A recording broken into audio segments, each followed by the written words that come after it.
Yo, what's up, y'all? I just want to say, bro, shout out Champion Zeg, bro.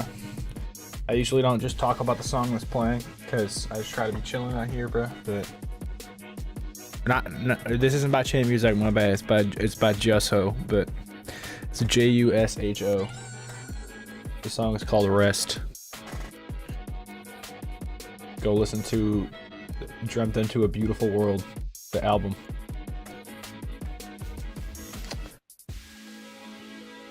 You gotta shout my friends out, bro. It's important. Especially when I actually like the fucking music, bro. You know what I mean? Cause ain't that crazy. Which one could I play next, bro? His playlist is kind of crazy. He sent me his playlist.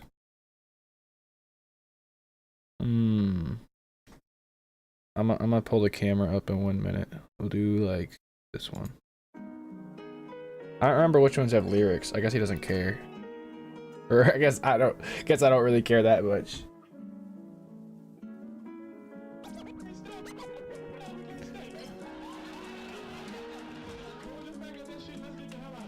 How we doing, y'all?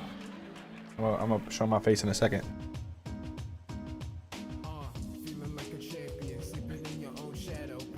Yeah, there we go. It does have vocals.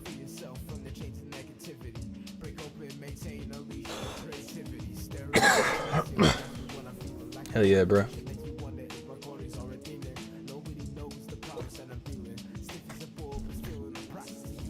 Yo. How we doing, bro?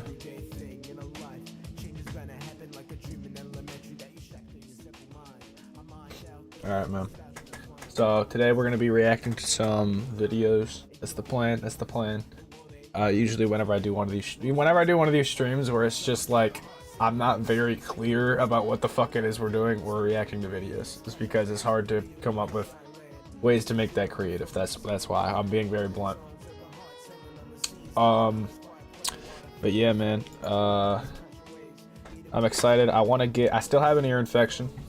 It's still going on. Yeah. But I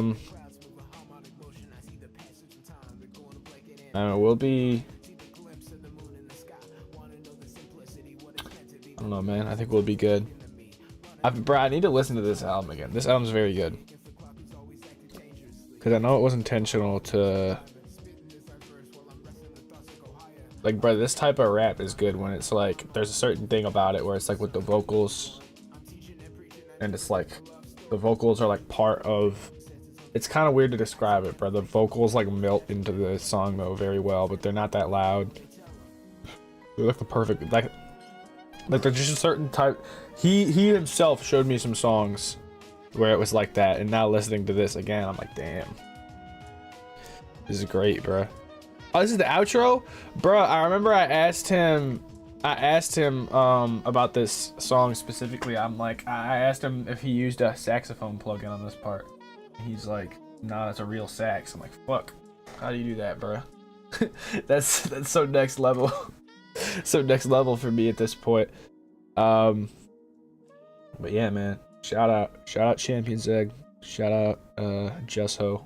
This the same thing. They're just two different artist profiles. This is on Jusho that I'm playing right now. But he makes some other stuff too. So for right now, the plan is, man, we're gonna react to some videos. I just realized my Elgato is off, or is on. It's showing up. So we're gonna. Oh, what? There we go. Same thing here. Nice, man. All right. First video we want to watch today. And I thought this was an intriguing video topic. I kind of did look a little bit in the comments just to make sure that... Oh, I just realized this is a Smosh comment. But like, I wanted to make sure it wasn't like, oh, it's because everyone's reacting to videos. Because the thumbnail feels like it, bro. But it's not. I think it's talking about Mr. Beast. Which should be interesting, man. I feel like this has been a really big topic on YouTube recently. This whole thing with Mr. Beast, and you know, it's not his fault specifically. It's a game theory video, I know. He's talking about why YouTube feels boring. I'm like, this isn't a game. No, I'm not watching a FNAF theory. That's not the plan. Yeah, the first video today is a game theory video. We're gonna see what's up. See what's up with the game theorists. What's he talking about? Okay, we're gonna see. But yeah, I think he's just gonna say like, this is my theory, because a lot of I think like TikTok, and I hate to be the guy that complains about TikTok because it's like such a cliche thing, bro. Because it's always like, oh, TikTok. I guess I always feel a bitch about TikTok, but at the end of the day, bro, like apps like that, at least that do the thing where you're like, I'm there and I contribute to it too, bro. I post YouTube shorts, I post TikToks, whatever. I'm probably one of the worst people to complain about it. I'm one of the worst offenders. But this I like where you like once you have this like concept though, when you're scrolling through content and if something's boring to you, not in the first 5 seconds, you swipe.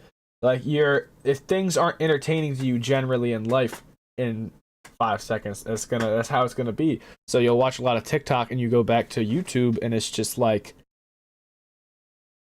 you know, it's fucking like, man, this is boring. Like this video's like, if you need 5 seconds to be entertained, like, then that's really bad. But basically, the Mr. Beast style has kind of thrived on that. Like this idea of I need something every 5 seconds, so they're always like having a little sound effect. Like if they're talking about a guy getting a lot of money, they're gonna add a ching sound effect or some bullshit. Like that's my prediction for what they're gonna say, or what MatPat's gonna say here. Either way, really good point.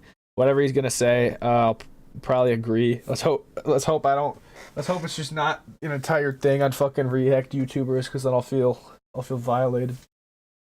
But whatever, man. I just like to get on here and chill with y'all. Sometimes, bro, this makes it easier to stream consistently too. I know what I'm doing though. I've been playing a game, but like I've kind of always wanted to have like another option in case I don't want to play the game I'm playing right now. So this is a pretty good other option to me. Yeah, man. But let's get on. Game theory video. Why YouTube feels boring. Oh, I've done it.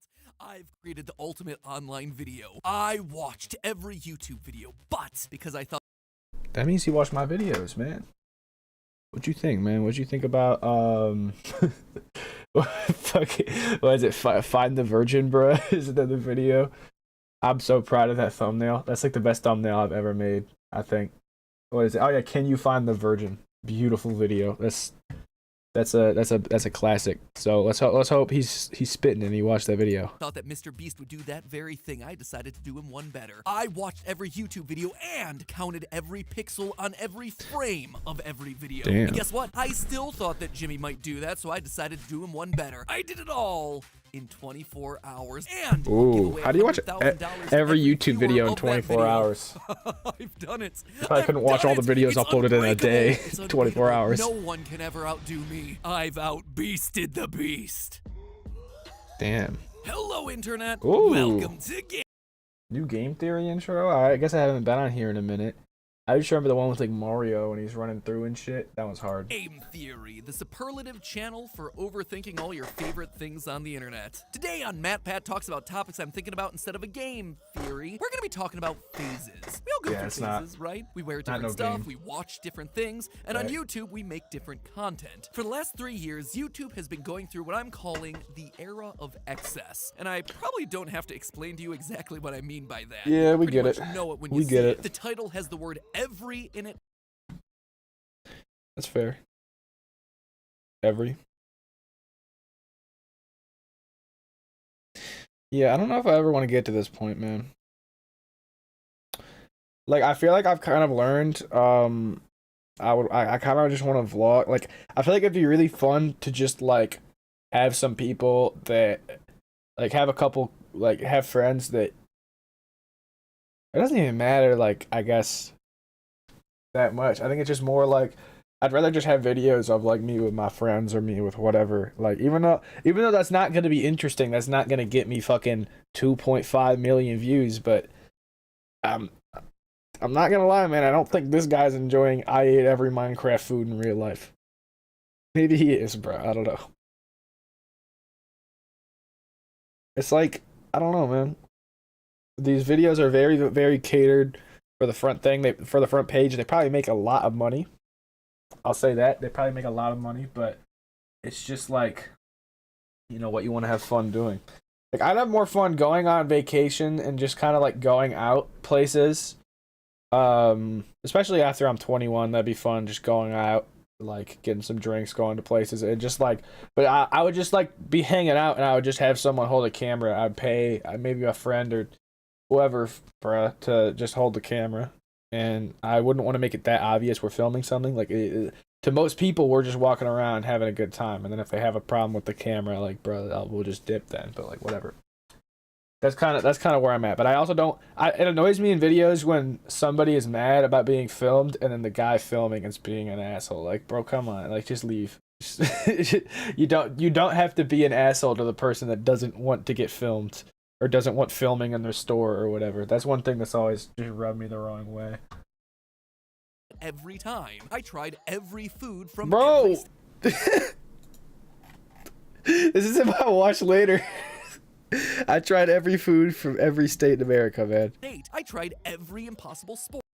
It's Eric, bro. Eric's one of the dudes that's contribute. I've watched Eric videos on here, but I'm saying like Eric, Mr. Beast, fucking, Matthew Beam, bro. Like there's a couple people that they're so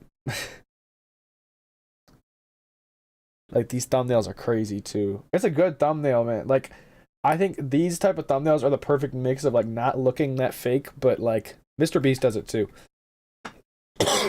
Like this one, bro. No, it's obviously fake, but like this one like is heavily edited, but like it doesn't look like over processed or none. You know what I mean? Mythical has a format called We Tried Every, where they try every flavor of a thing. The Try Guys have Keith Eats the Menu, where he tries every item on a restaurant menu. Eric tries every drive-thru. Eddie Burback goes to every Margaritaville. Matthew Beam goes to every Disneyland, where Alpharad rides every ride. Drew Binsky visited all 197 countries, while Markiplier just tries every flavor of Taki. Damn. I mean, he actually just licked every flavor of Takis. It's a bit disturbing there, Mark. Even more disturbing than your trailer for Iron Lung. Anyway, you see where I'm going with this. It's every trend that you see everywhere on the platform. Not to be overlooked, though, this phase also includes what I call the nice round number syndrome, which contains a big old number with a dollar sign. Oh, yeah, bro. The number theory. Yeah, bro, big numbers, man. I used it in one of mine too. It was only the thumbnail though. I had like 700K in my thing. Numbers just keep getting bigger. Well, Mr. Beast has certainly been the one mainstreaming this recently. Nice round. Because he can provide the number. Okay, I don't know about a fucking $100 million car, bro.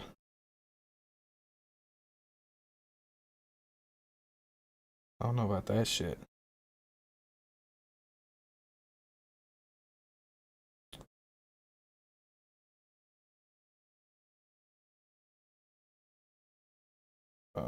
Shit. Bro, this girl I matched with on Tinder just said something about I hadn't replied to her thing, and she just replied like she replied an hour later, like double texting. It was like, do you not recognize me at all? And I'm like, I don't even know what to say, bro. Like, you know what it is? I think it might have been someone I've matched with before.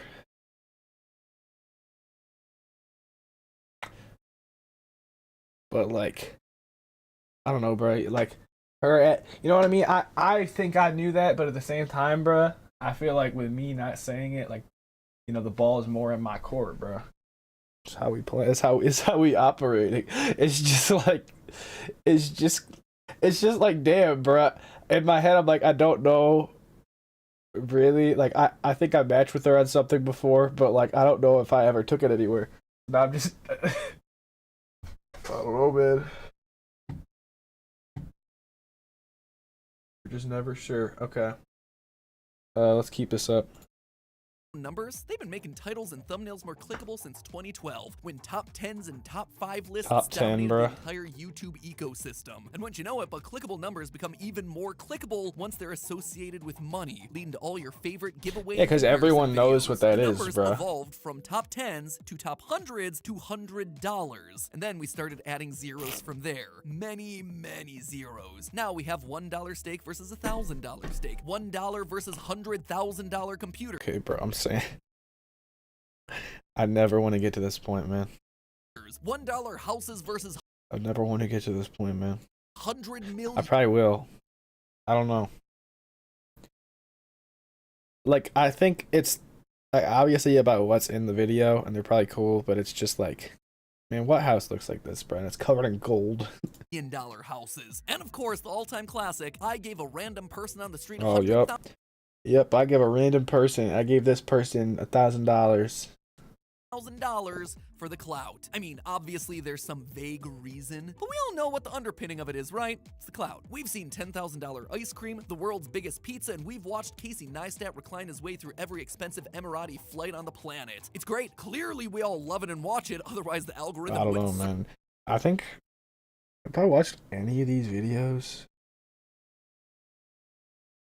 I'm not gonna lie, bro. I don't think I've watched one of these videos. serve it up to you on a silver platter, but I'm here to tell you that there's a hidden cost to these videos, and no amount of dollar signs and zeros is ever gonna do it justice. The interesting thing about excess videos is that they're not just about the superlative of something or trying something nicer than average, they're a constant, unwinnable game of escalation. We already ate the biggest burger at one restaurant, so, you know, then we had to escalate. We had to eat the biggest burger at every restaurant, but once you do that, we're That's facts, bro. It's like, I ate the biggest burger at Five Guys, and that's a video, and then it's like, damn, that's dead, that's boring. I ate the biggest burger at every restaurant. Like, just keep going more extreme. It's like, but then what, bro? Then they're gonna want to see more and more and more, and they're gonna want to keep ramping it up. Like, you can't provide where that. else do you go? Well, then you have to eat at every restaurant that ever serves a burger. You get the idea. I'm sure if I asked you why we like this sort of content so much, there are some easy answers that come to mind. It's satisfying. You get to see things that are too expensive to buy for yourself. Maybe it's funny to see people try crazy stuff. All of that is very true, but there's also a lot more boiling under the surface of our excess addiction on YouTube. Understanding the psychology of why you're watching these videos might make you think twice about when to click on them and when to keep scrolling. Today we're talking about where this era of excess comes from, where it's going, and why you should know for your own mental health. It's probably no surprise to you that watching content on the internet, any content, even this sort of content, is doing all sorts of things to your brain. In a nutshell, consuming content online when you're scrolling on YouTube Shorts, TikTok, or Instagram activates neuronal pathways. I knew it.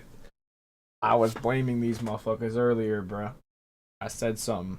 I knew. Pathways in your brain that are commonly known as reward pathways. Reward you scroll pathways. and, ooh, a new thing to see. Scroll again and ooh, another new thing to see. It's Forever facts. and ever, endlessly to the end It's of like time. the stimulation And in each your time brain. gets a little happy response to seeing something novel, something funny, something beautiful or interesting. All the things that we try to make our content look like online. These happy feelings come from your brain's dopamine reward pathway, and they're the same ones that get activated when someone hands you an ice cream sundae, or the feeling that you get when you beat a level in a video game. Years ago, Exactly, we actually bro. did a video on this channel all about the addictive qualities of Bro, MatPat's such a, like, I do think it's cool. I'd be interested to see, like, his side of everything. He probably, at this point, is just like, man, I've talked about so much shit that has become true. Because, like, I feel like the amount of times I'll watch a MatPat video and he basically just says something, like, like, he'll bring up stuff he's researched from other videos. I just think it's cool, bro.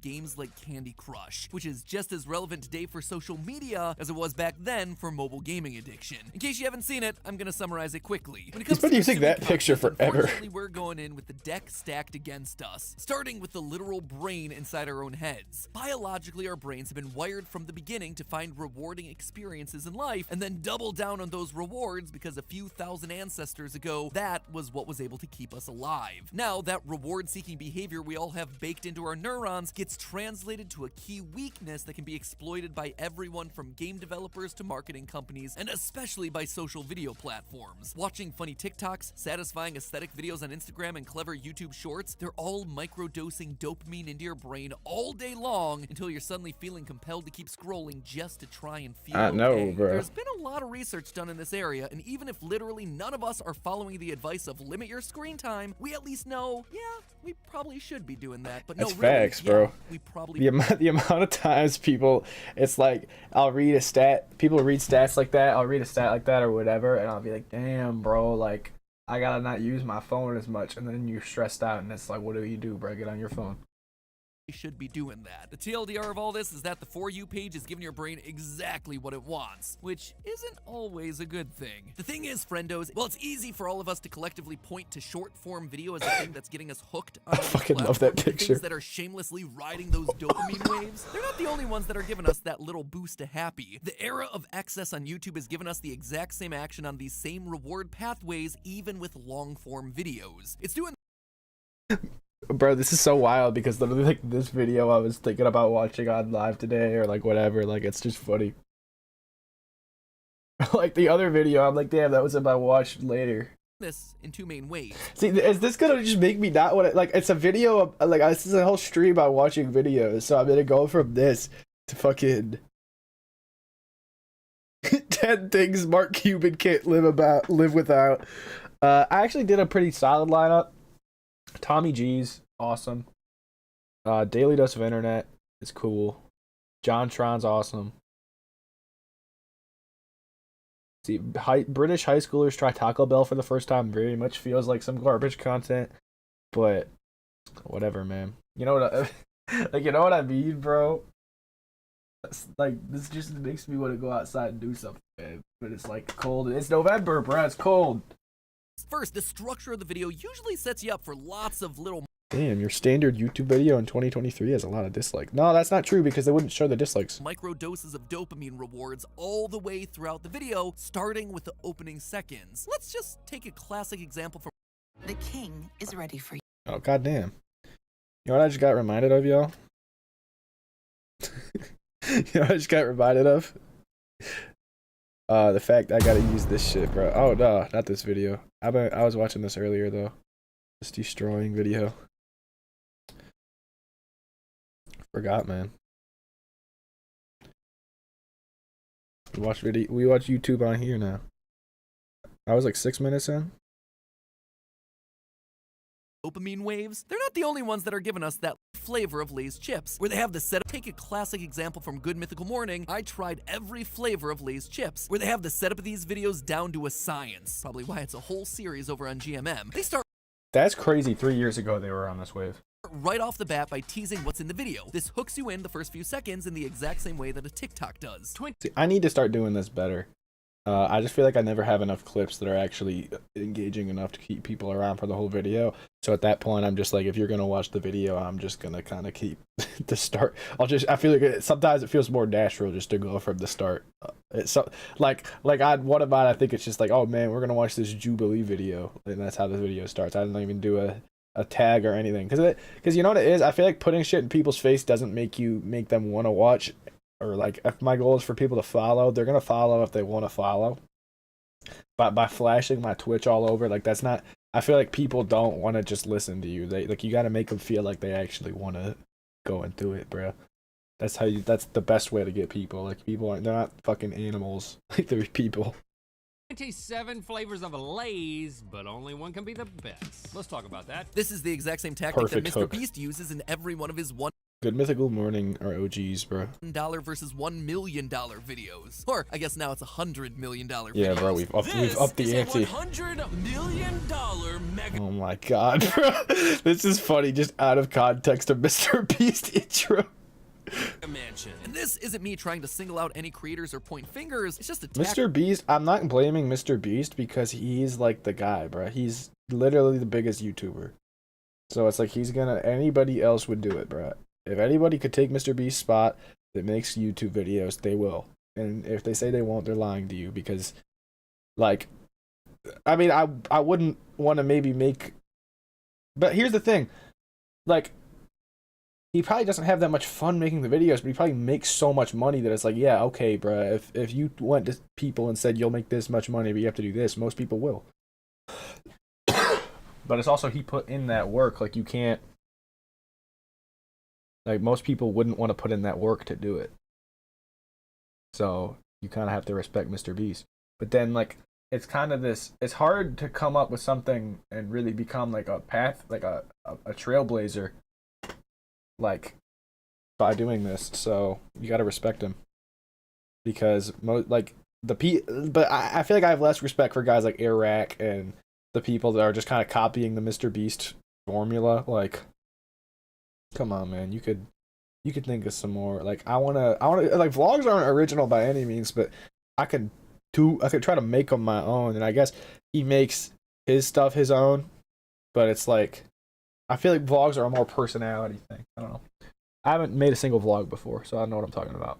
tactic used by everyone who's successful on the platform right now. Josh Weissman, Today we're going to be ranking and tasting every major fast food burger in America. Iraq, You're looking at a collection Fucking of all Iraq. the fastest man-made vehicles in history. Like, this is the problem, okay? This is the problem with making videos like Iraq, though. I think Mr. Beast his personality has been able to, he's been around long enough. He's like a figure. He's an icon at this point on YouTube. So, like, Mr. Beast is around to stay. And people, like, are interested if he goes on a podcast to hear what Mr. Beast has to say about stuff, I think. But that, like, with a guy like Iraq, bruh, people are there for the videos. The people aren't there for you, man. I'm sorry. Like, it's like, if Iraq stopped making videos, some people would be upset, but they'd be upset that there are no more videos. I feel like it'd be a very, very small percentage of people that would want to reach out and see how he's doing. And if they are, like, it's either a very specific example or they're very young. But it's just, I don't know, man. There's just something about, like, making personality-less content that I like watching it, bruh. It's fun to watch because on stream right now, like, there's no personality, bruh. I get to put my personality into it. MatPat has a personality, so I have to do a lot of talking to really, like, I feel like make it my own. You know what I mean? All right. But he has all these vehicles, man. Look at that. He got a jet and a Delta plane. Hope Scope, I bought every Barbie dream house ever. Mr. Who is the Boss, I have just bought every single Xbox console. Okay, come on, bro. That's not interesting. Is this interesting to y'all? I bought every Xbox. Wow, bro. Look at this Xbox. It's old. It plays games, man. The Xbox. Now we got the Xbox 360. You know, we're playing Halo Reach. Like, I don't know, bro. How much are you gonna do? I mean, he has, like, other models. Is he just gonna kind of talk about, like, I don't know, bro. This is why, like, to me, like, Scott the Woz is so much more interesting than something like this, because he's really ran with his personality. Ever. Basically, every major creator on the platform is zeroed in on this strategy as a psychological tactic to get your attention on YouTube. But that's not enough. After those catchy opening seconds, you break the video up into manageable chunks that are, I don't know, somewhere around 60 to 90 seconds each, about the exact same as a TikTok, so people feel like they're getting a new reward for every minute that they stay tuned into the video. Take a look at that same GMM video to see what I mean. 45 seconds to 1 minute and 15 seconds goes by, they switch to a new flavor of chip, giving you just long enough for a satisfying crunch, some color commentary, a couple of jokes, bam! On to the next before you got bored. In Hope Scope's tour through the history of Barbie dream houses, a video that I personally loved, by the way, she switches between dream houses less than MatPat, bro. You know what? I'm glad you're open with that, man.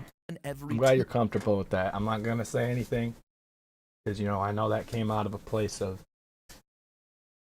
I don't know, but you don't know if he's being serious, bro. This is where he thrives off it. This is why I think it's dead ass, because he knows he can say it because people are gonna think he's joking, but he's not. I'm telling y'all, bro. He watched this Barbie video and fucking loved it. 2 minutes. Eric is way more intense when ranking all the fast food restaurants, going through them at a pace of 10 to 30 seconds each. Mr. B. Yeah, that. Oh, so is he talking about like how he'll be like, I did every of this, and then he'll make it like it only takes 30 seconds per thing. Like, that's crazy because that is stimulating your brain all the time. Like that Mr. Beast video, he probably put so much money into all those sets, and he probably was only getting like a minute of video out of it, but it works for him. Beast's favorite way to do this is by completely switching up challenges every 3 minutes or so. His classic I gave away an island to my 100 millionth subscriber video switches challenges every 1 minute and 30 seconds to 2 minutes and 45 seconds. Bro, they should have put me in that bitch. Like, what is this? 21.7. Like, okay, I'm sorry, gang. I don't mean to be that guy. I've been watching Mr. Beast since he was at 100K. Or like around there. I watched him before he gave away money to people, if that says anything. I watched him before he watched Dance for Your Dead for 24 hours. Dance Till You're Dead for 24 hours. Like, that's the shit I remember, bro. I even remember him doing videos just like, it'd be like, how many pieces of paper will it take to stop a bullet? And he was doing that shit like 5 years ago, man. He's been on this forever. But like, I feel like a lot of videos, like, it's a budget thing though, because nobody can get on Mr. Beast level at this point. But it kind of sucks because for broke YouTubers, like, I feel like a lot of the shit has gotten taken. So it's like, at this point, man, you gotta get a personality. you gotta get something that isn't a constant money source, or something like where you have to be paying always to be getting fucking crazy stuff happening in your stuff. Well, in his somewhat controversial That thumbnail's so funny, bro. That thumbnail's so good. Curing people's blindness video, the longest any individual patient gets in front of the camera is 50 seconds. I could go on. Yeah, but in that video, do you want, like, if he's curing 1,000 people's blindness, what do you want, bro? You want a fucking 40-minute long video where he gets a 7-minute interview to each person? Like, no, it wouldn't be that, bruh. I mean, because he can't do 1,000 people, but he didn't do 1,000 people in the video. He did like 100 and then sent people across the world to also help. But like, what did you like? Do you want a minute-long interview with everyone, bruh? A minute? Like, he said they get 50 seconds. So if you like, that video would be like 36 minutes or something. He's trying to make it a quick video because it's about an awareness for a thing that a lot of people don't know about. So, I don't know.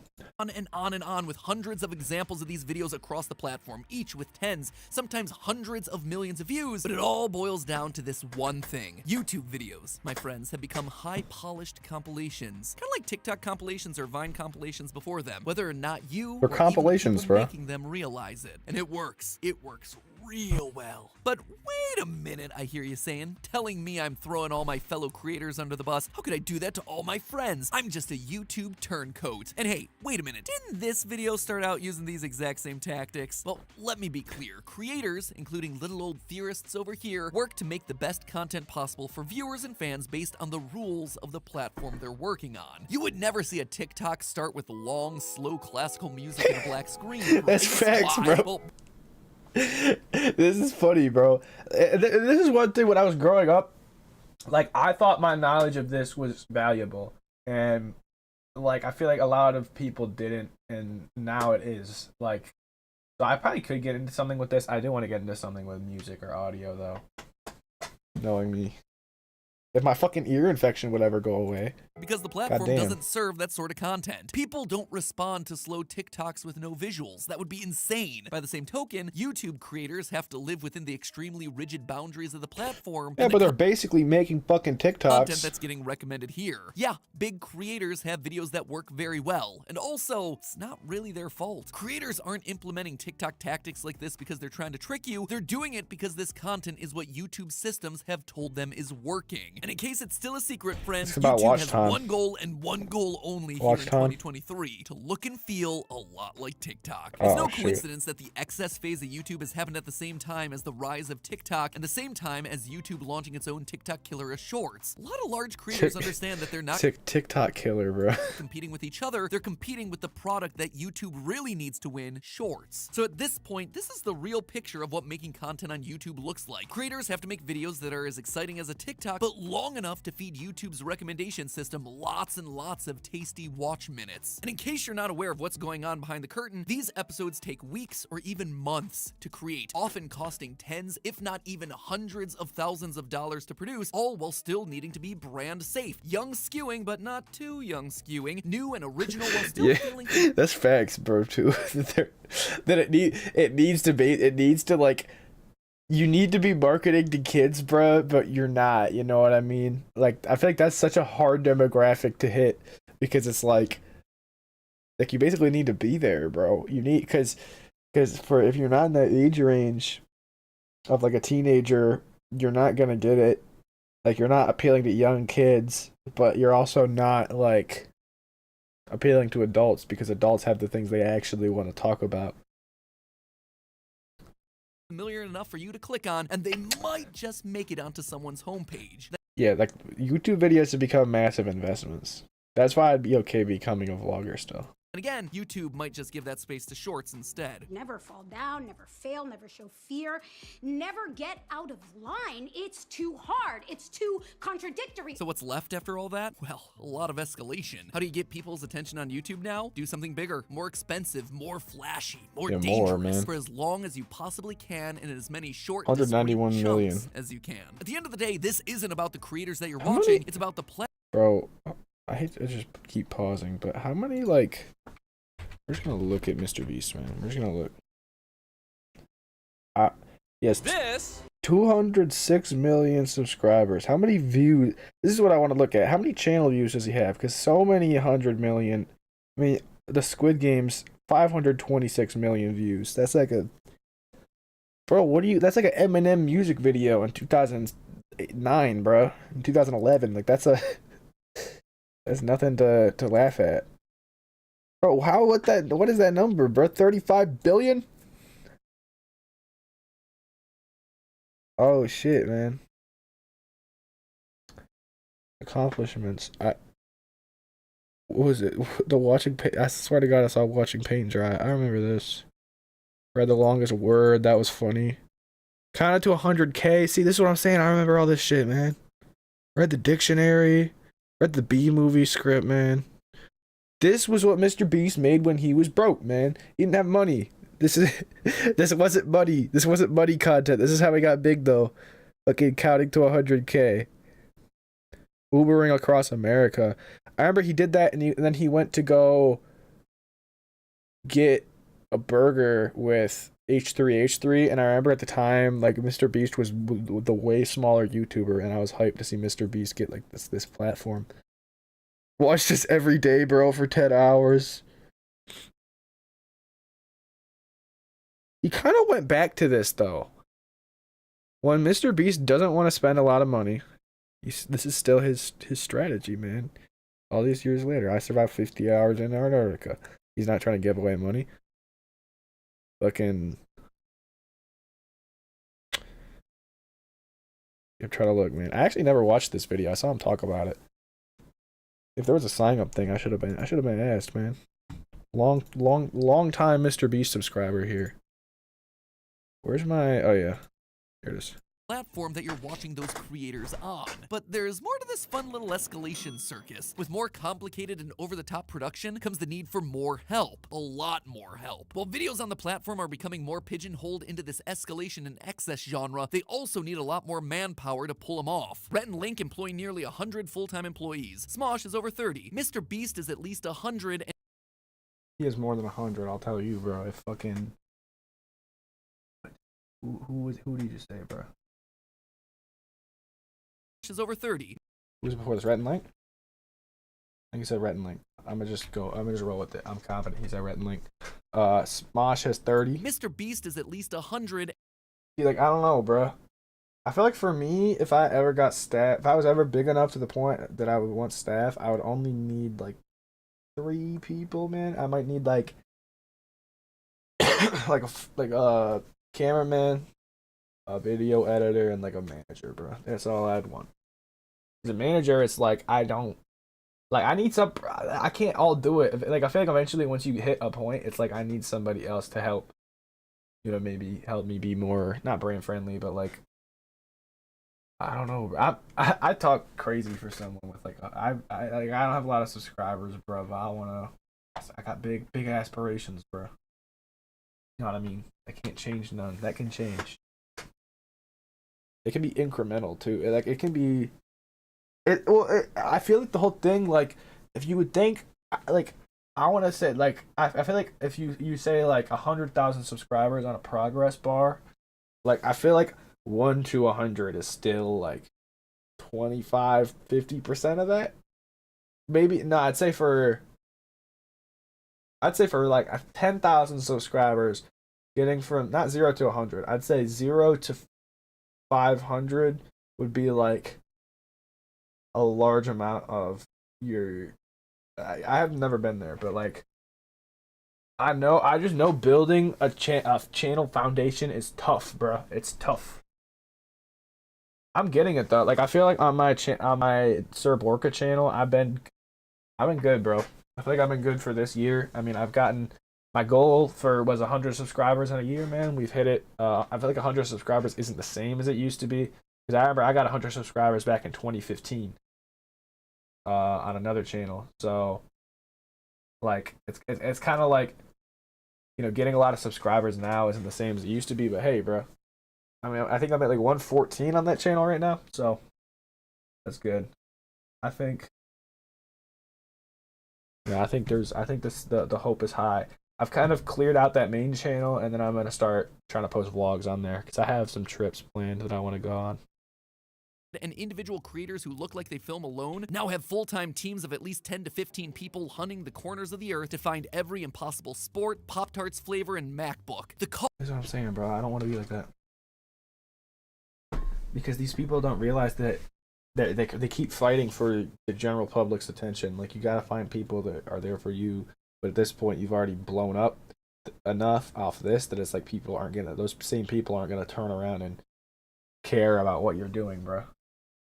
They're not gonna care about your personality content versus if you slowly build that reputation up, and then it's like people are gonna like ride for you, man. Because if this dude keeps making these videos and he has some controversy come out about him, everyone hates him, bro. Everyone hates him. Nobody's gonna want to defend him. Nobody cares. Nobody gives a shit. Even if they're fake. Even if they're fake as fuck. It's just because like there's no opinion on him. Like, he's just the guy. Oh yeah, he's just there, bro. What I'm saying. Cost of these enormous This is the Xbox guy too. He had every Xbox now. He's every MacBook, bro. Jesus Christ. Teams lay on even more pressure for every episode to be an every episode, because it has to be a banger. Instead of stories, characters, or in-depth narratives that feel risky, Okay, I'm sorry, Matt Pat. You lost me there, man. How am I supposed to have stories, characters, and shit? Like, I guess, bro. That's not my thing, though. What if I don't want to do that? What if I want to make vlogs? Or what if I want to... I mean, skits are funny, bro. Skits are funny. Skits are really good. And the people that still do skits and animations and all that shit, bro, y'all are carrying YouTube. So, keep that up. Access videos can be executed by any team who can build a bigger set, visit more Olive Gardens, or buy more weird shoes for you to try on without running into a lot of creative risks. Right now, this is one of the only ways to effectively thread the needle. It's hard to blame people for leaning into the content that's successful, but you gotta admit, all of it feels a bit limited. There's not a lot of feeling under the surface there other than, whoa, amazing, with that little Vine boom animation to make it seem like something more exciting happened on screen. Overall, it just makes the platform as a whole feel stagnant when everything carries the same tone. And whose fault is that? The platform. With that in mind though, so far we've only talked about the ways that the era of excess is hijacking our brain and the programming schedule of your favorite creator. But what about you, as a normal viewer? Turns out that the era of excess may be having a number of other unintended consequences for fans of YouTube, and these consequences aren't so easy to detox from. First, let's just talk about what's so appealing about excess content when we watch it. It's fun. It's neat to see people take things to the extreme, and for a lot of us, the era of excess is a form of escapism. Now, there's nothing wrong with a little escapism. People have been using books, TV, movies. I do feel like, honestly, I don't. Matt Pat had to drop the movie he was in, bro. I haven't even seen it still. I just know Matt Pat was in it. Yeah, bro. I don't know what I paused for. Theater, video games, all kinds of media forever to escape their humdrum lives, or in our case, a world that often feels like it's about to burn down around us. A lot of time, escapism media portrays a life that's better, more magical, or often more wealthy than our own. It idealizes tiny problems, fancy clothes, fancy cars, extravagant vacations, or enormous houses. Any of those topics sound familiar? They should. They're literally everywhere in the era of excess here on YouTube. I know, Visit bro. the craziest Oh yeah, hotels, what I was gonna say, like, I feel like I don't care for videos that are trying to show me, like, I have the coolest house. Like, you know, one person, bro. I feel like one person I really like how they do it. Look at Duke Dennis, bro. I think Duke Dennis does a great job at building this, like, not his live channel. This one.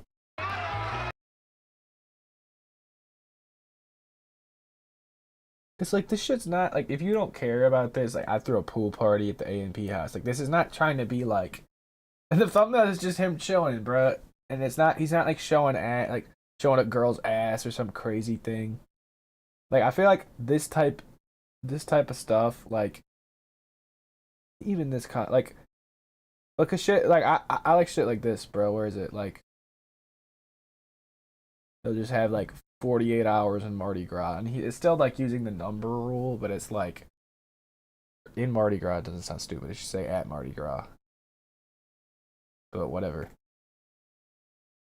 24 hours in Miami or whatever, and it's usually like him with a girl or some bullshit, but, like, still, bro. I feel like the videos aren't trying to be anything too much. They're not trying to be like anything they're not, and I kind of like that because he has his fan base and they still like his video. Like, or bro, you know, another one, and this might look like a different. This might look like a little different of a case at this point. I actually haven't looked at their channel in a while, so they might be doing some different stuff. I mean, they do the stuff, bro. I mean, they do all the stuff. They haven't they do all the stuff Mr. Beast or that Game Theory's been talking about. Bro, nah, this shit is the crossbow. What the fuck? See, but this is the thing. Looking out, bro, Official Duck Studios might not look like it might look like any other channel, but they're funny, bro. I don't know how to describe it because these videos were so, at least these old ones. I haven't watched their new ones in a while. I guess I'll just kind of scroll down. This is my another account, so I'm not going to be able to remember. It won't show me this stuff. But like these videos would be so good, bro, because it'd be like they're friends. They were friends, but they would like make up this dynamic that like this dude's the only one that runs to run the channel because it's his channel, and all of his like there it's like a joke that they like joke that they're annoyed with him, and it's like, can we stop? Like, fuck, like, I don't care. And it'll be like some bullshit like, oh, we're making it a boat out of this tape, and then he's like, the guys are like, bro, like, tell me why we have to do this. Like, I'm not doing this video. Your video's stupid. Like, I don't know, bro. It's just stuff like that, because like that. In that point, I can't, like, I went to these videos, like, my first few videos for the concept, but then you'd see stuff like this. I tried Chinese water torture, and it was worse than you think. And then all of the comments would just be people, like talking about how funny, they went for the topic and then stayed for how stupid, like, how funny the people were, bro. I think that's fine. I don't know. I feel like I could do a middle ground of this. Because, like, sometimes I think this is what's important to me. If you're putting proper work into it, you're not trying to do this maximalist thing. You're not trying to make it about more than yourself. Like, I don't know. You're not trying to make it more. If you're trying to make it more about the stuff that you're doing, I guess like they're not like in their head. It's like I've seen all these YouTubers do this stuff. I'm gonna make the same video, but I'm gonna just make like you can still use that strategy of marketing your video, but then it's just like if as long as you're delivering a funny ass video with it, like I think that's fine. That's kind of how I've always seen it because it's different. It's not the same as everything else. The $1,000 steak, try on the 20 new outfits that you could never afford, and do it in every video across YouTube. There's actually a name for this kind of viewership, and if it sounds gross, well, it is. It's called wealth prawn, and it's been around just as long as yeah, that's facts. I've never really cared about it, man. Like I was saying, man, I've never really cared about the most of anything. Like I think that's a dangerous path. Like it's a much better to just have like, you know, get things. I guess get things to hook your audience in, like so you know that the people that like your content and are already there would watch it, and then maybe like somebody recommends you that YouTuber or whatever, just whatever, bro. You like, however you find new YouTubers, like maybe you give them a chance though. It's just, you know, it's not as good for blowing up fast, but like if you could slowly build up reputation on that, and then people are watching a lot of videos. If you're slowly building up a reputation, that means people have been watching a lot of videos for a long time, so you have like loyal fans. So that's a lot better than like, oh yeah, man, I watched some Iraq videos for like I watched like a couple videos and then I got bored, bro. Like it's, you can't constantly chase that itself has, because it's the quickest way up. Like people always look for that on YouTube, man. Whether it was prank channels.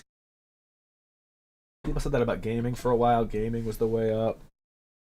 It's just there's always a way. Vlogging was that for a while. I feel like every time there's a new content avenue, it's like really beat down for a while, and then something else comes out, and then people don't really care as much. And that's kind of like a reaction. What I'm doing right now is kind of getting shit on a lot, but in my head, people are gonna be okay with it within however long. People were like that with the YouTube, like just YouTube reactions, and then streamers started reacting to everything, including me. I'm there. I'm me. That's me right here. If you're a boomer, your generation had Lifestyles of the Rich and Famous, one of the most influential reality shows of all time before reality TV was even a thing. As the creator of the show described it, it allowed everyone to feel like someday they too could live a fancy lifestyle. When you first conceived, did you have any idea that people would be as interested in how the other half lived? It's almost as if the whole thing has slipped into the vernacular of the dictionary because everybody is curious, but to an extent that we never dreamed. Here in America, everybody wants to be a winner. Everybody dreams of being very, very successful. And so for a moment with our show, we showcase the winners, and then we let the people dream and say, yes, we too could live like that and be like that.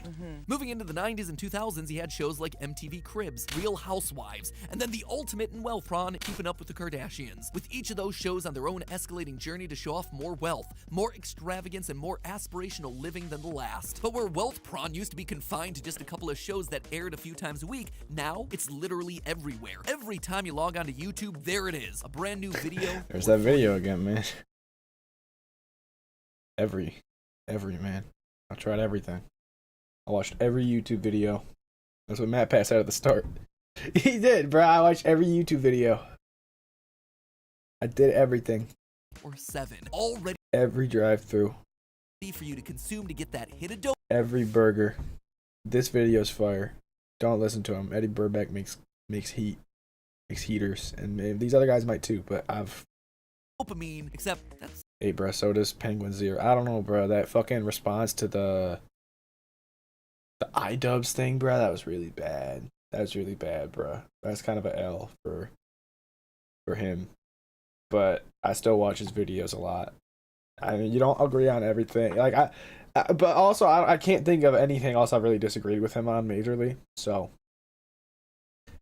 I don't know. I just think the biggest thing with that was like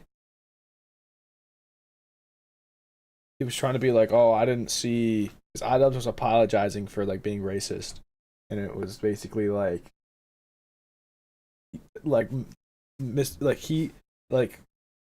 Critical tried to make it sound like it was like, oh, like it was no big deal, like it didn't really cause like iDubbbz videos never really caused people to be racist, and I'm like, I kind of do think they did. And I just kind of think his input on that isn't that, like, because there were a lot of people in the comments like, bro, like, it's because you're white. Like, I hate, it's like, I hate to be like that, but it's like, man, like, you didn't see any of that because you weren't thinking about it, because it's not a thing for you.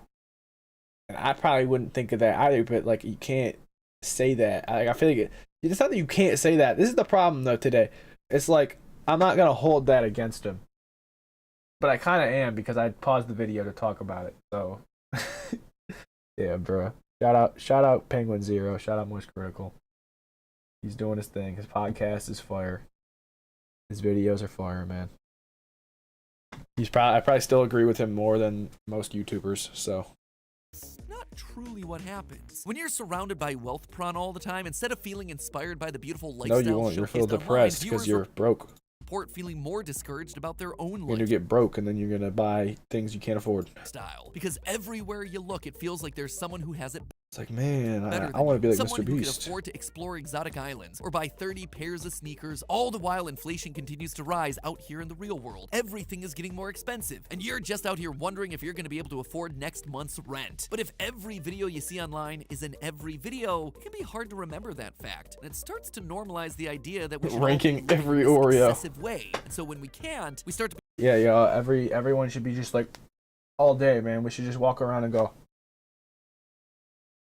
Because that, that's all it's about, man.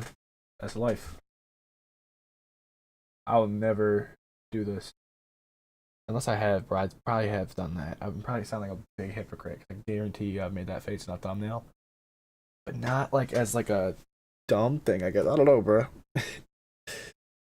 Fuck it, bro. Don't hold me accountable if I have. become disappointed and dissatisfied. And because dopamine is now tied to our viewing addiction, it leads us to watch another video to try and get that hit, to try and feel normal again, to try and see what this one is gonna be like. And you just wind up repeating the cycle again and again and again, ultimately making us feel worse off mentally. This is especially true for younger viewers, where studies have shown that those who spend more time That's true, bro, because I think about it, when I was younger, I would always be watching YouTube. I would always be on my DS. I would always be like, whenever there was an option like that available, I'd always do it. So you think about it, bro, if like a lot of people were raised as kids now, like it's something that's fucking with a lot of people, I think, right now. Media, including YouTube, reported higher levels of comparison and lower self-esteem as a result. It's especially dangerous when you consider that 25% of young people reported going to platforms like TikTok to get financial advice, which can then lead them to not only feeling worse, but actually spending more on things they don't need to try and achieve that lifestyle that they're constantly being shown they should have. Oh yeah, so what then do we do? People do that shit all the time. Half the battle is just knowing what we're watching in the first place. When we see a video's cold open shouting at your face that you're about to see every of something, I tried every burger in America for 24 hours at 3 a.m. Like, shut up, bro. Why are you yelling at me? That video is designed to trick your brain into thinking it's getting a prize. Spoiler alert, it's not. It's actually a TikTok compilation designed to give you a hit of dopamine every 2 minutes or less. It's always TikTok compilations. Dollar amount in the title, that's not going to lead you to feel better about yourself or the state of your bank account. Also, it's important to recognize that even though YouTubers seem to be all footloose and fancy-free with their expensive stuff and far-flung vacations, what you're seeing isn't real. Behind those big videos are big expense checks, and all the brand deal and ad revenue that pours in is getting poured right back out to the massive teams that are making these videos happen. Behind the fun is a lot of paperwork, but then it's very easy because you're able to have one guy be the fucking figure for it, man. He's like the icon of it. And more coordination than your like if Mr. Beast, unless Mr. Beast has some kind of controversy, they kind of are like this queen. No, but bro, this is why corporations are able to work out so well, because like if the corporation has a controversy, they're always able to come back, because versus like one person. Because like when you're going for against an identity, if it's a company's identity, like the company doesn't have feelings. Like at worst, they're gonna fire some people, but that company is still gonna be fine. The person in charge of it is still gonna be fine. Most importantly, like, so You gotta not hold individuals to as high of a standard as companies. Typical Hollywood shoot. No one is truly living the way that you see in these videos, and whatever you see on screen was meticulously curated by a team that's bigger than however big you imagine them to be. Now, I can speculate about where the platform goes from here, the future of shorts, how far you can escalate before you hit a ceiling, what YouTube should be doing as a platform, but that's all episodes for another day. Yeah, I'm chilling, man. Thank you, MatPat. For now, knowledge is power, so consider yourself armed and ready to take on the next video that you watch. Just We're gonna do this and then we're gonna watch some stupid ass bullshit probably. I want to reply to this thing on Tinder because I do recognize this girl and I want to say something, bro.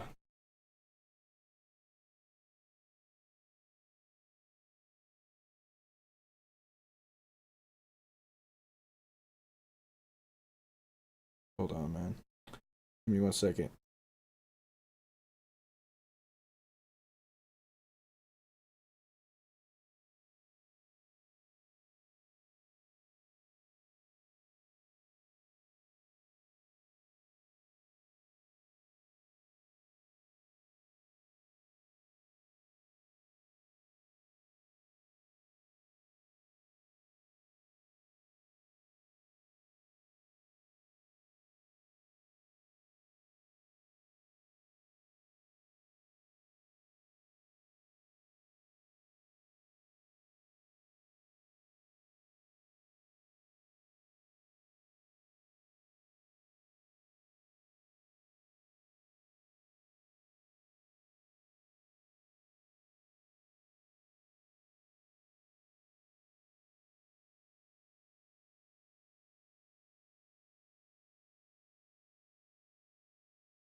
I'm just not sure, bro. I think what concerns me is it's just like do you not recognize me? And then that means I do recognize her, and it's just like, bro, what I do? How'd it end, man? I guess it doesn't matter that much. I guess she's still trying to talk, so.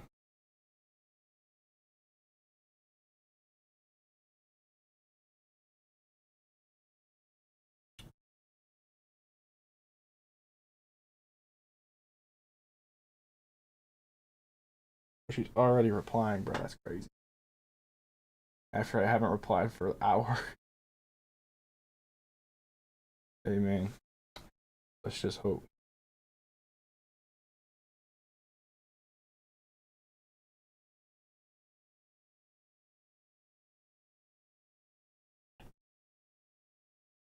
She seems to remember, man.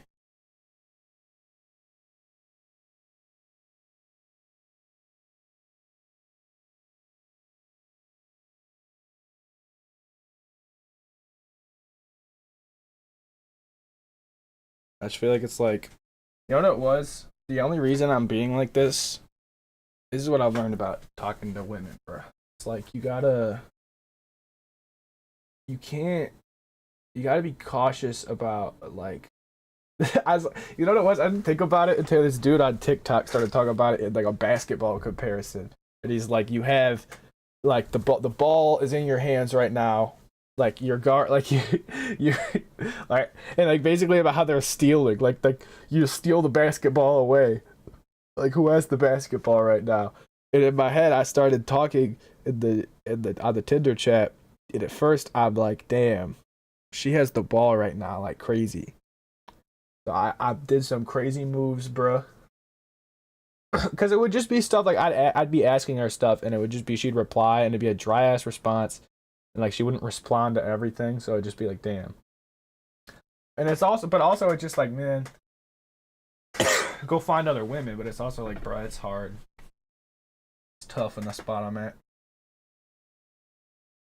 Because it's like most of the people in this town that are young go to high school. And then most of them that are my age are in college. So it's just like, it's hard to even find shit. But man, the ball's in my court right now.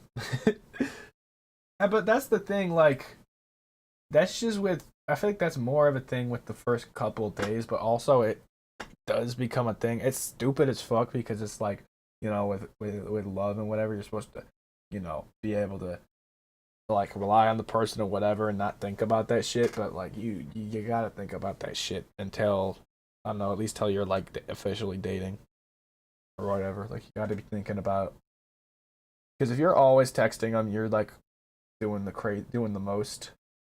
Like they're gonna sense that, and then it's eventually gonna get like annoying, and they're gonna be like, damn, like this person will text me back forever, and then they'll, like, it gets to a point where it doesn't work out, man, because they're sick of that dynamic.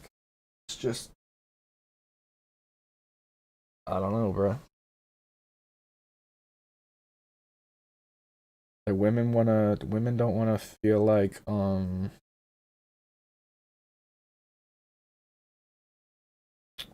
what is it, bro? Like, I guess I don't know. Like, they don't want to feel like they have stability, I guess. And like people won't say that, but like, it's like, I feel like when they know someone's always going to be there for them and they're not dating or whatever, it's like super weird. And then it like weirds them out and they're like, no, let me go to the guy that I'm going for that fit. Like when you're going for that feeling of like validation of like, do they like me or not, bruh? I don't know why, but women fucking fight for that. That's like, it's, in my experience, don't fucking always be there for them unless you're official. Unless you're like really official, or even then, like, wait a minute, bro, it's fucked up. It's a fucked up world we live in, man. Yeah, let's keep this up. I feel like I did need a little bit of a break, to get away from the headspace of this video, because it's just like, man, we could watch an ODS video. AI food challenge sounds like a very... Yeah, I don't really care. These are all like, you know, I'm gonna watch. We go watch some Daily Dose of Internet. We go watch Tommy G. Channel 5's really good, but it's also like a very serious topic. So it's like, am I ready to get into that right now? Because that's gonna be a lot of pausing, a lot of understanding it. I'll go watch the video about Crip Mac. Maybe we could watch Tommy G, man.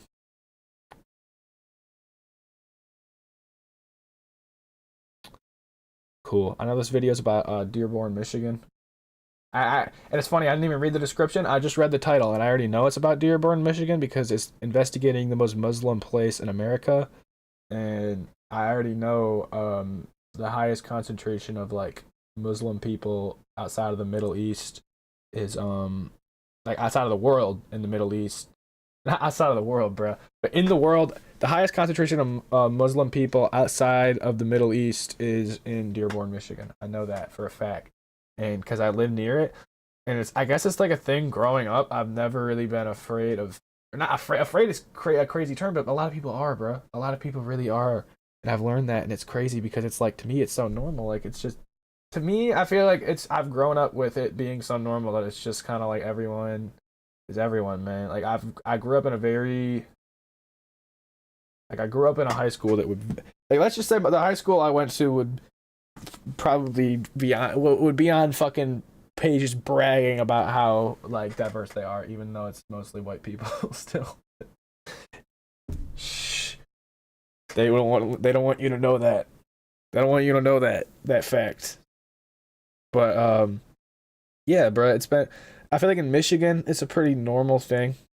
There are lots of, like, it's very diverse, man. It's a very diverse state. And I think having a place like that's really cool. I like how I'm talking about the subject before I've even clicked on the video. Maybe we should just watch it, man. Let's watch it,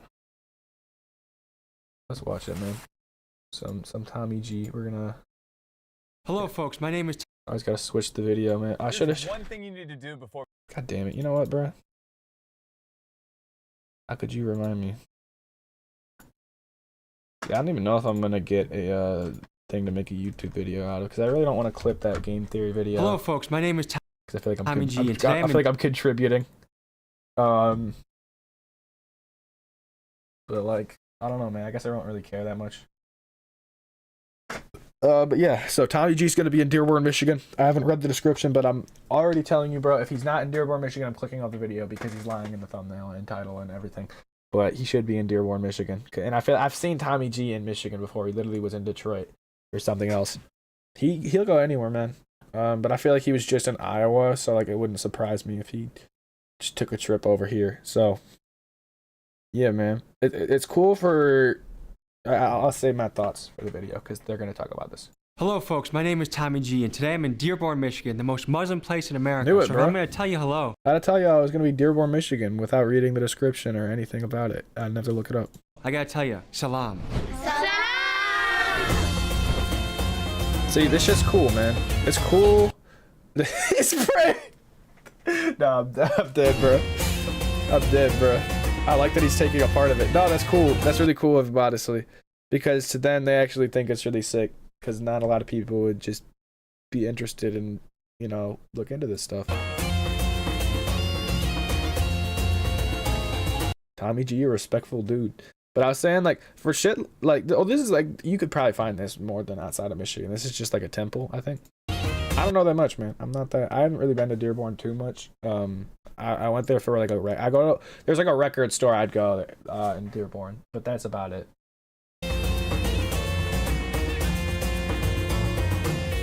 Man, they got Tommy G at family dinner, too. I guess that's Ramadan. So they're, oh, shit.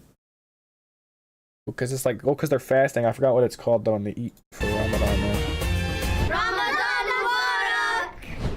Yeah, man. Ramadan vlog. When you drive around Dearborn, Michigan, this sick, man. Swirl of Arabic letters fill the air. 150,000 Arabic. Yes, they'll even have stop signs that has stop and then stop in Arabic. Like that's how concentrated it is in that town. Americans call this place home, and it has the largest mosque in the United States. This video was going to be released in Ramadan of 2024, but given the troubling events that are unfolding in the Middle East, I thought this would be a... Wait, he plans that far, bro? When is Ramadan? Ramadan 2024. Like, when is that, man? Oh, okay. So he had like a month. That for some reason I was thinking he had a video planned like over a year in advance. Critical time to or not over a year, but like 7 months in advance. Release this video. You see, we fear what we do not understand, and many Americans do not understand Islam. Is this a religion of radical behavior and acts of terror, or is this a religion that produces? I feel like people just fear what they don't understand. People fear what's different from them too, man. Like they just think that, like on religion, it's like sometimes people just think differently, and that's fine. Most generous people on the planet, people who are kind and have conservative values. That is for you to decide. Join me as I take you to Dearborn, Michigan, the most Muslim place in America. I should do a proper trip to Dearborn, or just like I feel like that's hard, like as a one person to just be like, yeah, man, I'm gonna just go take a trip here and just walk around. Like, bro, what am I doing? Like, I feel like you need to go with people.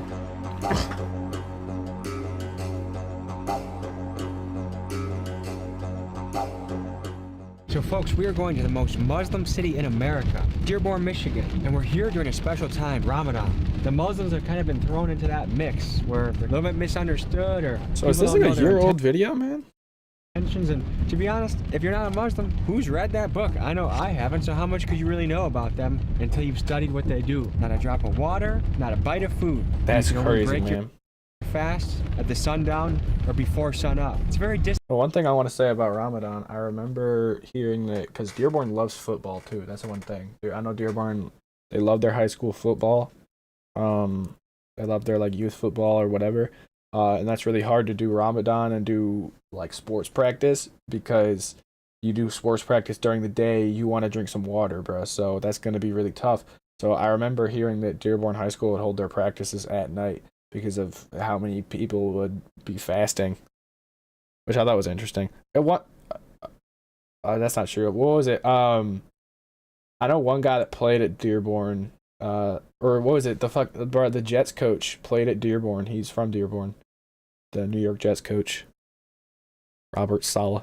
Disciplined practice that I have a lot of respect for. First, we meet our contact. Is he gonna be fasting, who's bro? Be taking us on this beautiful journey. Stay tuned. Arabic is salam. Salam. Salam, exactly. Short for assalamu alaikum. Assalamu alaikum. You're a natural, let's go. I'm fluent already, huh? I feel like there's something to be said about a guy like Tommy G, or there's another dude, he's like a bald guy that goes around places. But there's something to be said about just being a guy that can go so many places and you're just respectful, man. There's just something, like, when you're respectful, people are going to be respectful back a lot of the time, even if it's in a place that you wouldn't expect. Welcome to Dearborn in Islam. Ramadan is an Islamic month. For fasting, it's one of the pillars of Islam. We have 5 pillars. The reason why we fast is so we can remember God's blessings, so we could think about all the blessings we have. We worship Him more during the day. And right now, like, I'm so thirsty, but God wants to test my patience. Am I gonna give up? So this month really helps What happens us if you learn do, bro? patience. 29 or 31 days? This year, 29 days. Now, there are exceptions. But you can eat and drink water at night, though. It's not like you're like not eating or drinking water for 30 days. If you're sick, you're not supposed to fast. But that's hard to do. That's super fucking hard to do. I couldn't do it. If you're an elderly, you don't fast. If you're a child, you don't fast. If a girl... Oh, wait, hold up. What 29 was it? I know kids don't do it. I remember hearing that because there'd be, like, I remember I knew this, a family, that celebrated Ramadan, like when I was in like elementary school or whatever, and I remember hearing that. I would ask them about it and they'd be like, yeah, the kids don't fast, like we don't have to fast, like it's mainly for the adults. But like they'd have like an older kid that would be in high school and he would do it. Like I remember kids in my high school would do it. 31 days. This year, 29 days. Now, there are exceptions. If you're sick, you're not supposed to fast. Yeah, that's fair. If you're sick, bruh, drink your fucking water, man. I'm sorry. No, I can't say that, bruh. You know what? That's disrespectful. That is disrespectful, bruh. But it's true, man. Drink your water. I think that's fair. Because you can't let it get worse. If you're an elderly. If you're an elderly. But you get what she means. If you're old. If it's like I'm gonna die, bruh. You don't fast. If you're a child, you don't fast. If a girl is on her period, she doesn't fast. How old? Interesting. Does a kid I guess I don't have any opinion, any experience on that. To make the... Once they hit puberty, mostly 13 and older. When you learn... Oh, okay, I didn't know what age it started. To discipline yourself to pray 5 times a day, you discipline yourself not to drink, you discipline yourself not to eat. There's nothing that you can't discipline yourself to do. So there's halal and haram for the food. That's interesting. That's probably a good point. That's probably a good point. Is food that is butchered in Islamic manner. So haram is anything not permissible, anything that's a sin, anything bad. Halal is anything acceptable. Bro, I always hear people say, is it haram?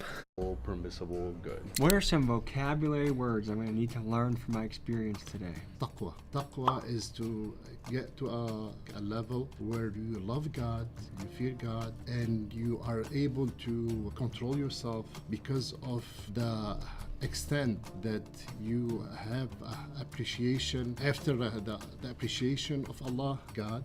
That by itself prepare you to the rest of the year. It seems across most religions that fasting is a tool to get closer to God. Jesus was in the desert for 40 nights. Muslims have the Ramadan. Native Americans would go on a vision quest in the woods without food. Buddha fasted under a tree for many years. Why is fasting such an important way to speak to God? And why do we have to go hungry to be able to talk to this guy? Just try it and you'll know. The things you thought they're important, all this material life or this competition we have in life, they become something minimal in your life.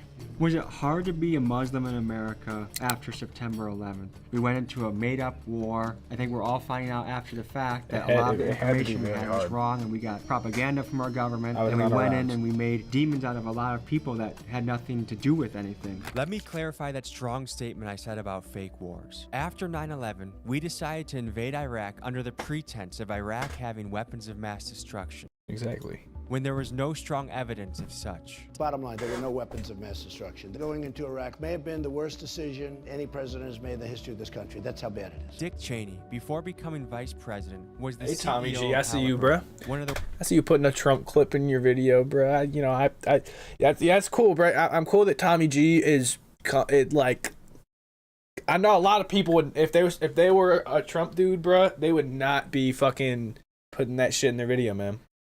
They would be like, I'm afraid of how people are gonna react to it, bro. But I'm pretty sure the only thing that leads me to believe that Tommy G is a Trump supporter before this, and this actually this is an assumption, man. This is an assumption. This is a dirty, evil stereotype.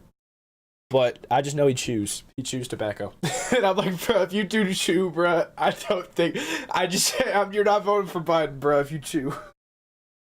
I just don't see it, man. It's just how I see it, man. Alright. Let's get back to this, man. The world's largest oil service companies. He became vice president under George Bush, and when our government decided to invade Iraq, Halliburton was awarded a $7 billion non-compete contract to operate Iraqi oil wells. Perhaps a slight conflict of interest here. Conservative estimates state that 300,000 Iraqi civilians lost their lives in this war, and American taxpayers footed the bill at a tune of $700. I will say, bro, like, I'm not, like, Tommy G's not a news source, bro. He would tell you this. He would probably agree with me on this. Do your own research.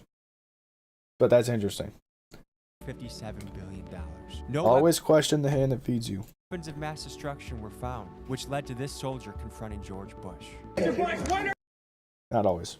not always, but when it's just something like this, like, bruh, maybe I should look that up. Sometimes you should just have the sense, man, maybe I should look that up. What is this? This is, here's a video, was this YouTuber named Tommy G, and he's just like in Dearborn, and he's like interviewing people, and it's like Ramadan, but he's kind of going off on a little side thing about like, this looks like a fucking conspiracy video. This is Tommy G's opinion, bro. Are you going to apologize for the million Iraqis that are dead because you? When was this? I feel like I've seen this clip. So many clouds. I know, bro. I could make it look fake right now. Hold on. Here. Oh shit. No, now it's not funny.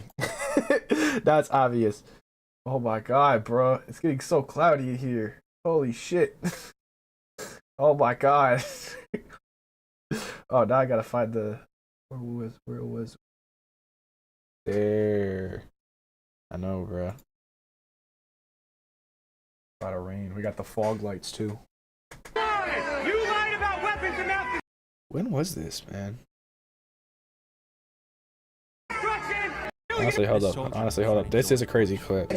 This is a crazy clip, man. I don't know what fucking scenario this is, but you can hear from the outcry of people around him. This is powerful, bro. When are you going to apologize for the million Iraqis that are dead because you lied? You lied about weapons of mass destruction. You lied about connections to 9/11. You lied about Iraq being a threat. You said you behave yourself. You said a lot of things, Mr. Bush. Iraq. You said me to Iraq in 2003. My friends are dead. You killed people. You lied about This is crazy, man. These, bro, clips like this is like real though. It's like, damn, bro, this dude's been waiting to go say this to George Bush. Million Iraqis are dead because you lied. And this is just one war. Sometimes the motherfucker gotta say shit to his face. Not to mention the questionable wars we had in Syria, Libya. Wasn't like the whole war broadcasted too? It was hard, particularly for our sisters. When they wear hijab and they come out, they know they're Muslims. Walk us through a story of discrimination in America. Simply that's true, man. If they're not allowed to show skin, like you're gonna get a lot of crazy looks. Being a Muslim. I think you just especially around that time. And take a look. What is it like being a teenage Muslim girl in America? The best thing ever. Like, people are like, oh, like, don't you get stared at and stuff. People look at me, but honestly, when people look at me, it's like. But honestly, I feel like I'd say everyone that's probably an issue for a lot of girls though. So for her, she probably kind of that's not to say like it's nobody has that issue, but like. The best thing ever. It's cool that she gets to see it as a blessing. I'm different. A criticism that people might have of Islam is that women are oppressed. I know we have a few women in the room. Do you feel you're oppressed as a Muslim woman? No. Like, I feel like God has certain rules for a reason. For example, God wants me to dress modestly for a reason. It doesn't let people look at my body, mostly my character. I feel protected, and it just makes us closer to God, and it makes, like, you know, people not to fall in love with beauty, the beauty of character. To keep our minds pure is a good thing. Well, Islam promotes promotes the preservation of the family unit. Very important. So in a family It's unit, good that they're all like obviously, happy with it. individuals and they have roles to play. I guess. I feel like it'd also kind of be hard to be like, nah, I don't like it, bro. No, because it'd be a perfect opportunity for them to say, yeah, as a Muslim woman, I get discriminated. So like, it's cool that they really were like, yeah, no, I don't have anything to say. But I feel like it'd be like a lot harder somewhere outside of Dearborn, because there's it's a very understanding place for that. But I feel like if you were outside of Michigan, I'd say like it gets pretty, like the farther you get away from Dearborn in the U.S., the more you'll probably have issues with that. But I don't really know. I don't know that much, bro. We'll see. I just want to keep watching. I guess it's my fault I keep pausing.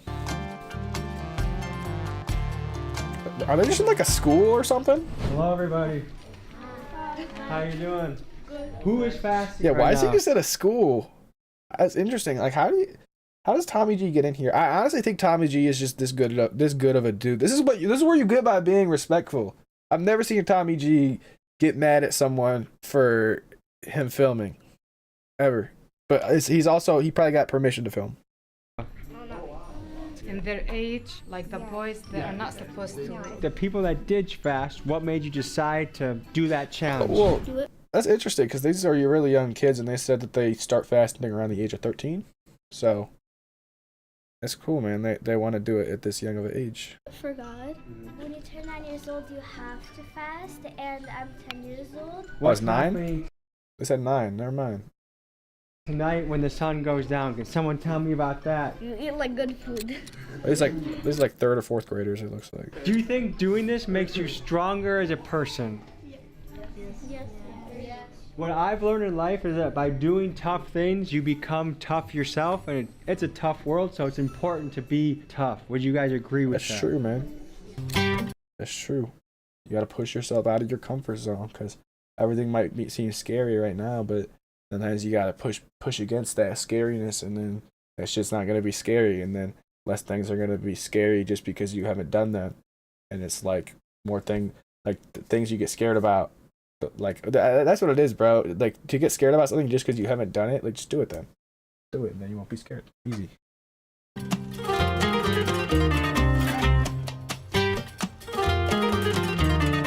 This is called the wudu. Wudu, exactly. Yep. The first thing you want to do is take your shoes. Are they about to pray? You say, The Crocs! Tommy G got the Crocs! Qurbatan ilallahi ta'ala. Qurbatan ila lahi ta'ala. ta'ala. Take your right hand, fill it with some water, and then go across your face. Start from the top, and go down.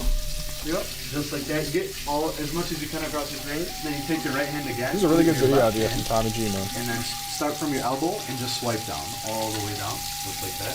And then you take your right hand again, and then you go down, and you swipe all the way down. We're done with the water. You just come like this. You take. Is this holy water? From here, and you go down. Damn. You are now in the spiritual state of wudu. During the prayer, we have to prostrate on natural surfaces, not artificial carpet. So this is just mud that's been hardened. We prostrate on a natural surface.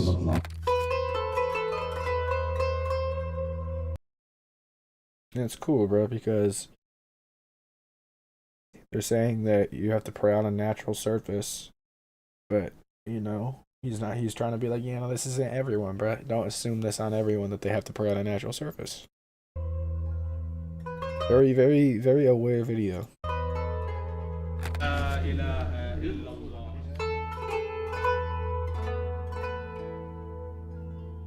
There's the mud.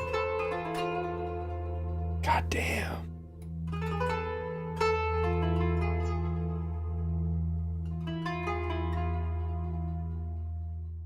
So after you're done with prayer, what do you do? And then we start the next prayer. So we just finished the noon prayer. Yep. So the next one is the afternoon prayer. Ramadan is a time of feasting, and to feast, a Muslim must eat their food in a religiously pure way. This butcher explains the process. I guess he doesn't do it here live, but what we can do is he said he can walk you through the process and show you what he does. I guess that's cool, bro. I mean, videos like this are really cool because, like, I feel like they're not. He's not spending a lot of money. It's not.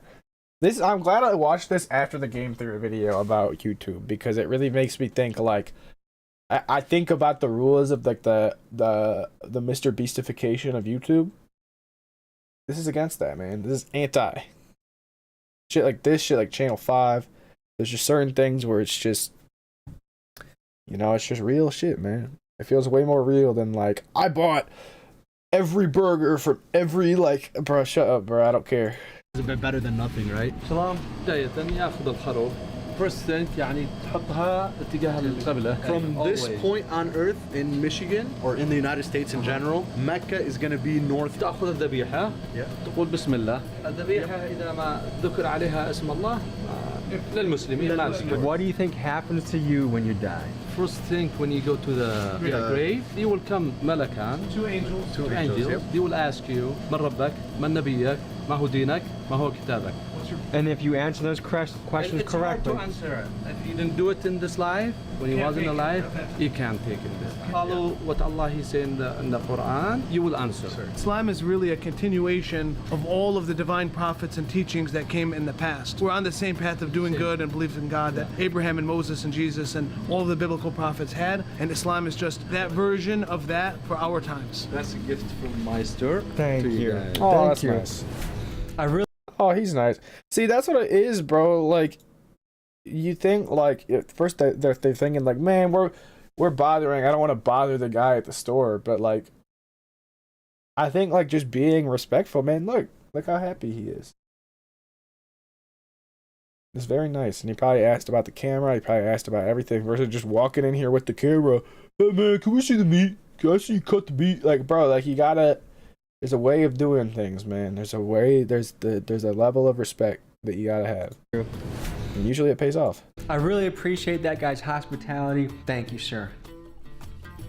Organic. I like that cutaway. Honey, thank you. welcome anytime. In our tradition, dates are eaten at iftar time, and they're very much eaten Can't in eat that Ramadan, now, and though, even man. other times besides Ramadan. It's gonna be That's probably why he showed him eating it at like after, like at home. Like stuff versus food.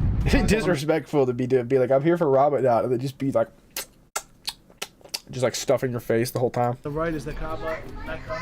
So I think in Christianity, there's a lot of images of, or like portraits of Jesus, for example, or his family. This is an important one to cover. This is important. In Islam, we don't have pictures of our Oh, prophets. yeah. Yeah, I know that. Or religious figures. Pictures of Allah Muhammad are forbidden. Forbidden, yeah. You I can't. just think it's South Park, bro. I just think it's South Park. I don't know about that. It's The South Park episode where they were joking about this was crazy, bro.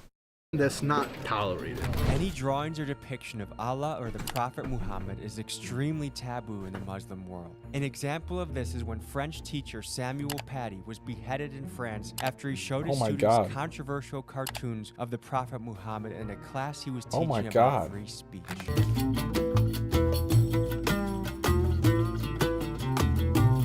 It's crazy. He's probably like, yeah, man, you can't talk about that. You know, they say we can't talk about it. Well, look, here's a picture of Muhammad. What are they gonna do? Come for me. And then they did.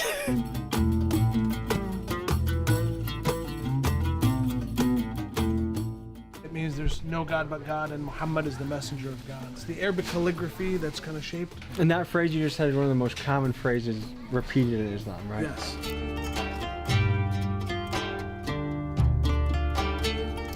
That food looks good, man. I've really never had a lot of like Middle Eastern food or anything like that. Nah, I have though, cause I've had some shit, man. I've had some shit. Let's say. I feel like I've had more. It's like Mediterranean food, I guess. Would you call it? I'm not sure. Olive oil here is pretty big. We import, at least our families, import it straight from Lebanon in these containers here. They run about something like that. You got the mini croissants. $199. Probably worth it though. Everything Arabic. Oh, these markets though. Arabic. Fun big sandwich goes down here. You gotta tear it off into pieces. A bunch of these my mom made tonight for us for iftar as well. So this is more of your fried section here. You have fried falafel, chicken, fish. We went back to the Airbnb to take a couple hours Falafels nap. are good. I got dry lips. I guess that's how you pronounce it, falafel, or however the fuck he said it. I don't know, man. Falafel.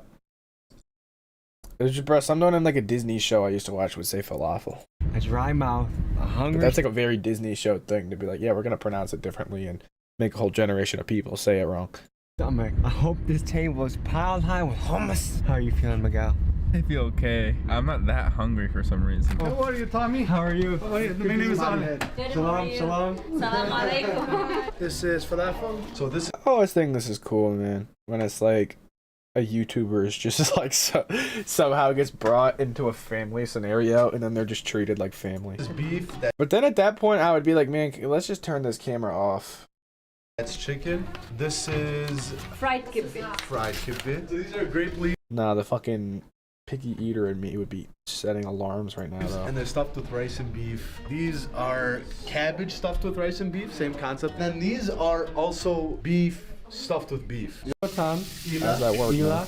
Lahi. Oh, we already done this, man. Rice and beef, same concept. And these are also beef stuffed with beef. You'll see when you open it. It's pretty good. On this side is the hummus too that you're asking about. Yeah. Right here. And that's tabbouleh, right? Yes, that's tabbouleh, that's fattoush, if you heard of fattoush. This is baba ganoush, hummus. We have two types of soup, lentil soup and vegetable soup. What's with the symbology of this moon? Muslims go by the lunar calendar. We are in the month of Ramadan. Ramadan is actually the name of the month. Go on.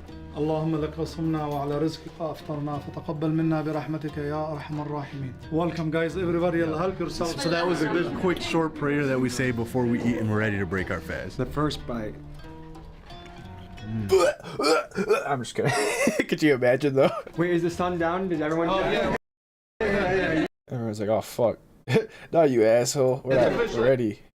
Oh, you have to think though, bro. After a day of fasting, there's like just big table food, man. Walking around getting servings, that probably is so good, man. That food has to taste amazing. Okay, good.